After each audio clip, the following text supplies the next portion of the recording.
Poirier is a leading authority on personal development and success. We are happy to have Corey back with us today to discuss a topic close to his heart, finding your passion. Corey, thanks so much for being back with us today. Oh, I'm so super stoked to be here. So I feel like finding your passion, it can be a daunting task. Where would you recommend someone to start? What I think you have to figure out is what really gets your mojo working. But to do that, I think you have to ask yourself and do I'll call it a mind mapping exercise, but ask yourself, what is it that gets you going? And so a lot of people would say they can't find their passion, so how are they gonna figure out what they like doing? So what I get people to do is start writing down a list. So pen and paper I like, but you can do it whatever way you want, but write down a list and basically start putting these things down. So answer these questions of, what would you do if you retired? Like, what do you think you'd love to do if you'd retired? You know, the second thing to ask on that, which is related, is what would you do if money wasn't an issue? You know, those are both sort of interconnected.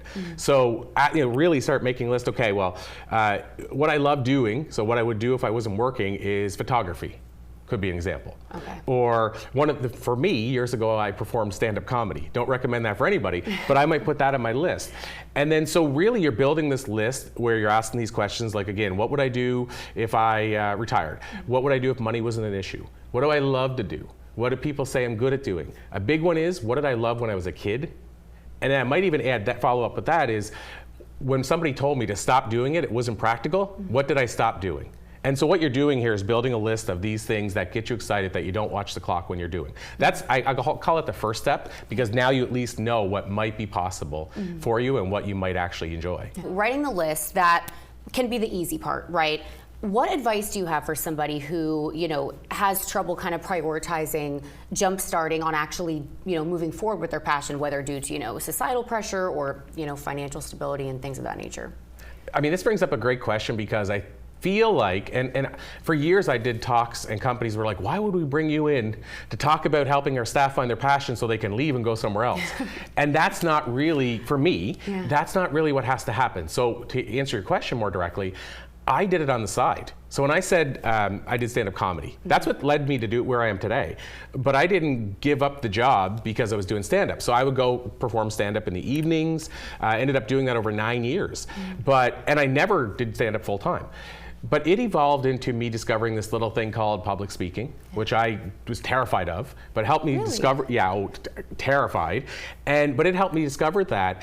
And I did that for 2 years on the side, getting paid to do it on the side. Never affected my job whatsoever. But here's how it did affect my job. So it never affected it in the sense that I didn't leave, I didn't take time off, I didn't not work.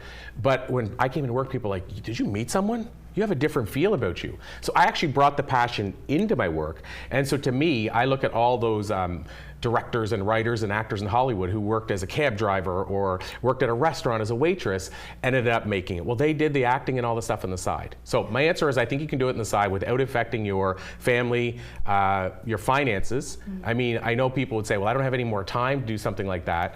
But I would argue that most people spend 4 hours a night watching Netflix. You make time for the things that are important. Absolutely. And now, what would you say, you said you did stand-up comedy, but you were terrified of public speaking. I can't even imagine a world where those two, coincide, but did you kind of do stand-up comedy was part of that to kind of break through that barrier you were feeling?